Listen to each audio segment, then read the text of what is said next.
Have you ever played a game that you know for a fact is a masterpiece, or at least is filled with good qualities, especially in the gameplay department, but you're upset that no one seems to play nor even talk about it? Well, that applies to FNAF and the fan games for me. There's plenty of things in the FNAF space that piss me off that a work of art does not get as much recognition as it should, and one of the things that I stumble upon that perfectly lines up to what I said earlier is none other than the Freddy Files fan game.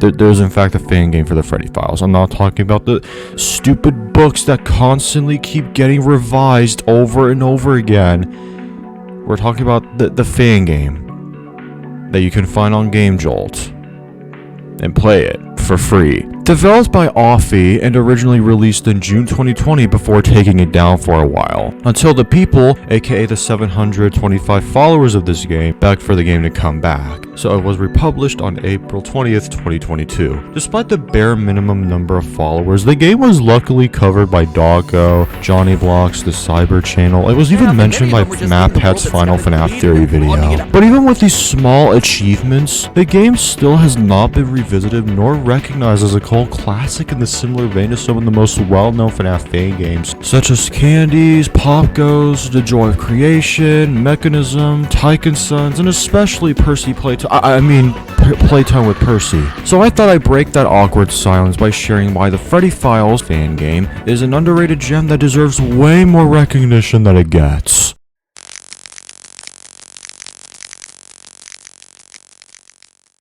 You play as Henry Emily, piecing together the events that happen at Freddy's with all the newspapers he stumbles upon. All events caused by his sickening partner throughout all these years. And as you explore the Fazbear building, clearly wrecked to shreds, you come across their paranormal activities, including a sick boss fight with Shadow Freddy. And as we progress through, we find out that his daughter is still out there trapped inside the puppet. Luckily, she finally recognizes her own father and asks to put an end to William and set her soul and the souls of others free, and setting an FFPS speech at the end.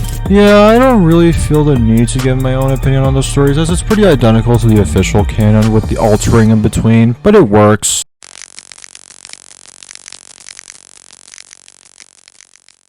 We need more fan games where the Five Nights gameplay keeps its retro aesthetic and is kept all the way through, because this game's visuals are just beautiful. It's always underappreciated to see the classic era of the video game art style being pulled off for projects like these. It always adds a lot of flavor and characteristic to a game when the pixel art style is the primary eye candy. The pixel art style also just fits with the game's name as well, since when you think of Files, you immediately associate it with something digital, elderly digital. The only thing I don't like in the visuals department is easily the jump scares. Maybe not the jump scare sound. I think the jump scare sound is pretty intimidating enough, but the animation itself is really lackluster. And don't get me wrong, some of the renders of these bad boys, especially with their Bonnies, are really strong. It just sucks that the jump scares were not given the same treatment. But like I said in my previous video, who cares about the visuals when you got gameplay to go through? And you know what? This game delivers, and it's the best part of this game, baby!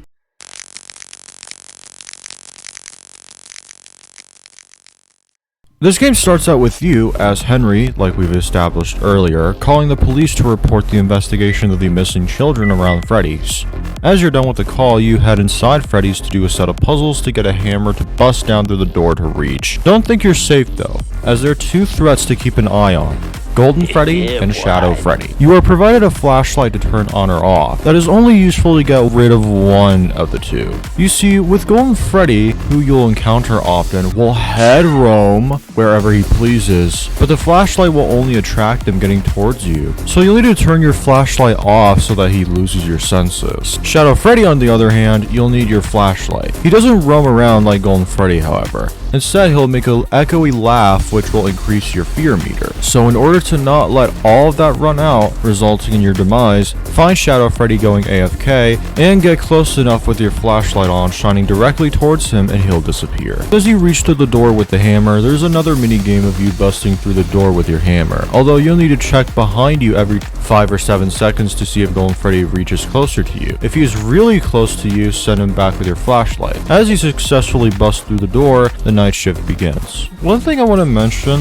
is that every time you go through a night or minigame, it asks you to save your progress. 3 saving slots to be specific, which honestly adds a lot of replay value to go back and play the section you enjoyed going through again. Back to the night segments. You start off strong with nothing much going on. You're in an office with 3 hallway openings with no doors to close, but you are given alarms to set off animatronics roaming around the 3 hallways and send them back to their stages. However, while you'll need to right click to set the alarm on the hallways from both sides, the hallway in the middle you have to use one of the alarms on screen in front of you. For nights 1 and 2, you'll need alarm 15, an alarm that only works on Freddy, Bonnie, and Chica when visible from the distance, coupled with an "it's me" they'll randomly say. Freddy will take longer to get rid of, and he can also enter from both sides of the hallways, but rather you right click to set the alarm to the left or right when Freddy shows up in front of you, it works either way. But moving on to night 3 and beyondward is where Foxy gets introduced, and he actually works a little differently. Alarms are still present, but how he's dealt with is a contrast to everyone else. When he shows up in the front hallway from the distance, you don't use alarm 15 like you do with the other 3. Instead, you use alarm 24 to get rid of Foxy. When he shows up at the hallways from the sides, he will not show up in front of you haywiring like the other 3. Instead, you'll have to use the monitors behind you that you can turn around by pressing S. If you see him on one of the hallway cams, right-click the alarm of the opposite side that he's approaching. One thing I want to mention is that when using the alarms, it will increase the system RAM meter, which you don't want because your run is done for otherwise if the meter is filled all the way. So to get rid of the RAM junk is to press the delete memory on the screen while the 2 alarm options are, and you'll be Gucci. I cannot stress how much more difficult it will be to erase the junk from all the alarms you'll end up using by the end of your playthrough. And finally, the last threat is Golden Freddy himself, who gets introduced in night 4 and remains throughout the game after that. Now what's funny is that he's actually the easiest to deal with because all you need to do is turn to the other side every time he shows up in front of you, shaded in red to signify his vengeance. Top 10 most edgiest anime shots of all time, am I right, fellas? Now that I've explained this game's gameplay loop, I now want to express why it works. It may start off simple, but everything is explained to you not just through text, but also by the phone calls. And there's even the small tip that appears every time you start up a night. But as the nights progress, difficulty slowly builds up and create a perfect balance of you needing to use the alarms more often as the animatronics stack on top of each other, risking more increase of the RAM meter. And with Foxy being the odd one out, which gives the camera a bit of usage to keep track of where he is and wait for him to strike, is anxiety inducing in an awesome way. Every usage of what you are provided always has a use. No mechanic gets left out. You're always doing exactly what's provided to you, all of which are easy to understand by their own. Yet you're always alert on every threat that could end your run. Now, I do want to talk about the one thing that I don't like about this game, and that's the explanation as to how Foxy approaches you through the side hallways. You see, a completely different phone guy introduces himself in night 3, explains to you how Foxy works, and while the phone guy nails the explanation that you need to use the alarm 24 instead of alarm 15 at the front distance, he was completely wrong for how you deal with him from the sides. He says that when you see Foxy on one of the hallway cams that he's on, right click on the alarm on the side he's on, which I discussed previously that is not true. This single mistake resulted in plenty unnecessary game overs. It got so annoying that I ended up looking up other people's playthrough, while not spoiling myself too much for the game, don't worry. Outside of that annoying mistake, I didn't have any other problem understanding everything else, thank God. What do you mean? Oh yeah. Okay, it seems like I've made a few mistakes in some areas, so I might have lied to y'all a little bit. The night segments aren't actually nights. This whole game actually takes place in just one day. The 6 segments of the Office gameplay plays 30 minutes individually, which goes for the minigames in between that also play 30 minutes individually as well. Yes, of course there's gotta be a 6th segment for every FNAF game because it's the tradition at this point. Speaking of the minigames which occur between the nights, let's talk about them, shall shall we? But for this video, I'm going to be ranking all 6 of the minigames from last to first place. Number 6, collecting pearls and giving cake to the crying spirits as the puppets. Despite being the last minigame for the normal playthrough, it's honestly a slog to get through, which is disappointing because this is the last minigame, and I can understand why this was put for a story standpoint, but there definitely needed some engaging mechanics to keep this final minigame fresh. It's not bad, but it's easily the weakest one. Number 5, the set of puzzles where you need to press buttons in order to speak to the puppet. Again, for story purposes, I could see why this was put in, but for a gameplay standpoint, it honestly is a bit of a slog, with the Midnight Motorist-like minigame at the end being the only exception, although it can get a bit trippy near the end. Number 4, hiding from the shadow animatronics where you have to bust down through a door while hiding inside the closet. Okay, I know what I said earlier about how poorly explained half of Foxy's mechanics were in the main night segments, but this honestly deserves another critique. Let me just say that I don't think that the idea of this minigame is terrible. What falls apart is the fact that when you're going to the closet to hide from the shadows, there's no heads up for you to know if they're actually on their way or not. There's no sound nor visual cues. So all you're left to do is just guess the perfect timing to hide in the closet to see those haunting eye sockets, which can get really unnecessarily frustrating. With that said, it's only higher than the last minigames because at least you get to end off playing an actual Undertale style boss fight against Shadow Freddy with a banger OST. Trust me, it is the only reason why I would ever revisit this minigame, and it's an element that puts this minigame above the other 2. Number 3, roaming around in search for a hammer to bust down through a door while avoiding the ghost bears. Honestly, for just this game's first minigame, I think this is a good way to let the player know what they're in for. How you'll need to find certain items while keeping an eye on avoiding Golden Freddy and fighting Shadow Freddy can be pretty suspenseful, especially if Golden Freddy is somehow really close, as all the light you will be attracting will lean him closer to you, and it can take a bit of time to find Shadow Freddy if you're not lucky to be near him, even with the laugh he makes to alert you. Solid enough minigame all around and a great start for what's to come. Number 2, a face-off against Wither Bonnie in the elevator for 5 hours. Kinda similar to Funtime Freddy's breaker room section in SL, except done better, don't at me. The tension with you double checking if the boy reaches his final stage of getting near you is really terrifying, and it's even more so with Wither Bonnie towering over you, creating a sense of hopelessness even when you do get rid of him by closing the door. And he gets even more aggressive in the later floors, genuinely brings an extra layer of uneasiness with how the perfect timing can affect you every time you check for him. Number 1, the FFPS styled night segment that actually goes from 12 AM to 6 AM, go figure. Anyways, this beats FFPS actual night format completely by actually letting you know that animatronics are approaching by the footsteps they make, with the door that you can actually close down to make them go away. It's tools like this that proves to you that you don't always need an audio lure to make the animatronics leave from where you are, especially when the difficulty is cranked up to 12 as they become more active in the previous hours. Easily the highlight of this whole game for me, as it's a nice callback to something that I'm already familiar with while fixing the worst aspects from it. And that was the Freddy Files. At least for the main playthrough. Yeah, there's actually a bit of post-content to be found with this game, with an extras menu that leads to the characters, the jump scares, audio logs, actual arcade minigames, and credits. Actual arcade minigames? Yeah, why not talk about them, since these do lead you for finding the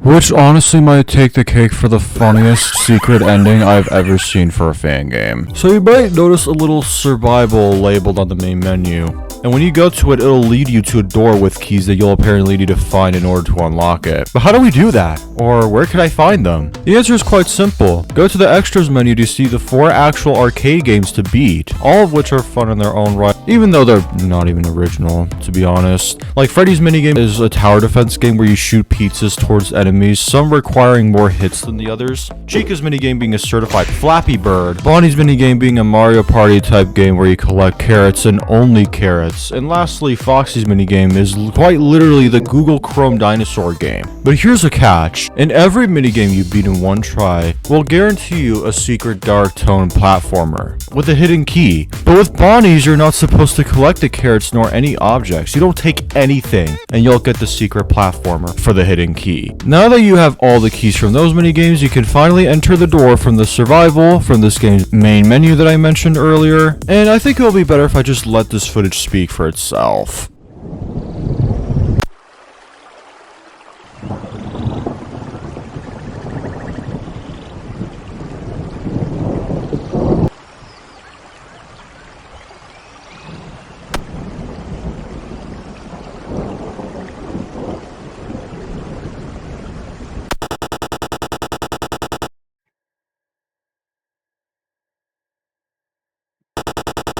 Seems like all the key finding was all worth it, was it? What the?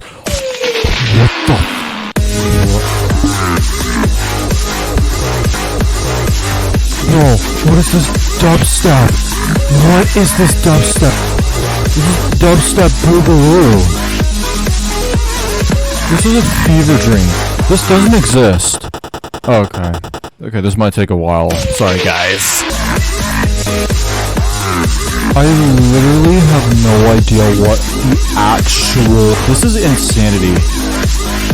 This is what people's brains really be going off.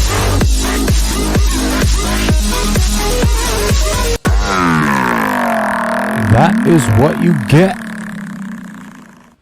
I like how the final boss of this whole game is just a smiley face. Oh, sorry, I forgot to override my textbook with my own words. Bro. Anyhow, great job. You have gotten rid of the nauseance I could not have got rid of myself. If you did not know, he is a substitute copy of me. My developer did not complete me while I was at the very dangerous state. He kept copies of me and shared my codes with the copies. This is literally the developer himself inserting himself into his own game. That's hilarious. And to his surprise, me and all of my copies were able to escape from his storage system. That is raw. That is why we exist. Do not worry. I am not interested in harming anyone. Not you nor anyone else. I really do not care. I'm here to complete my own project. You know how it feels to be in quarantine by the antivirus software. Bro, okay, that is actually funny to consider because by the time that this full game was released, it was during actual quarantine time. That's a funny attention to detail. I love that. Or worse, be shredded and erased. I have been through this a lot. In fact, this is how a lot of my copies got eliminated. Although I was never shredded, I've been quarantined 17,386 times.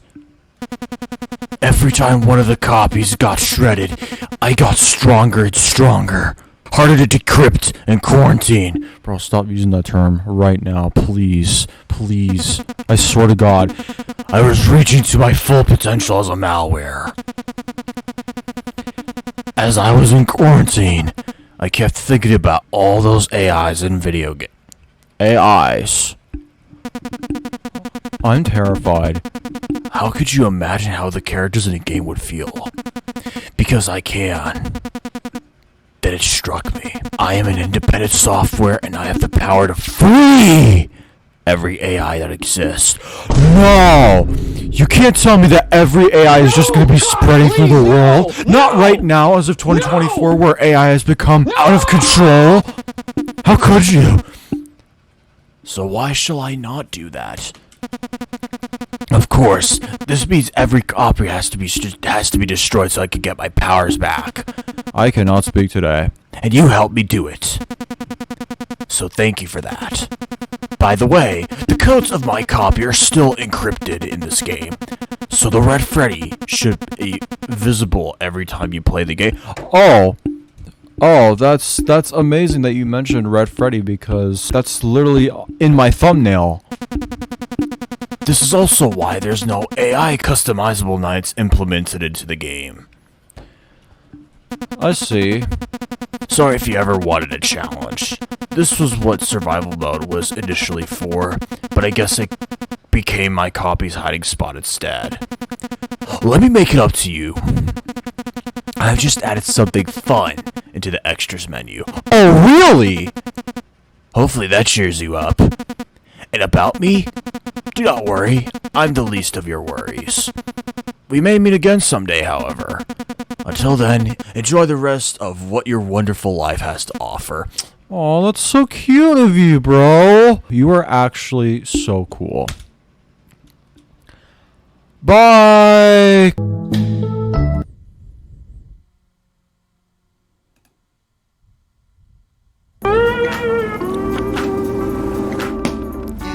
You piece of— Okay, I can finally say the line. And that was the Freddy Files. I really hope that this video could be picked up by thousands of viewers someday because this fan game, even with its flaws, is still something I would recommend to players at some point because it really deserves all of its attention. Something worth noting is that if you look at Offie's latest post on his Game Gel page, it seems like he is no longer interested in FNAF fan game creation as he's moved on to actually releasing his own original game on Steam called Jailbreaker. It must feel so rewarding for him to finally earn money from all the hard work into something he has actually been passionate about for a long time. If you guys are interested to play this game right now, it's up to $3.99 on Steam, and I might check it out in the future someday. Promotion aside, until the next video, peace!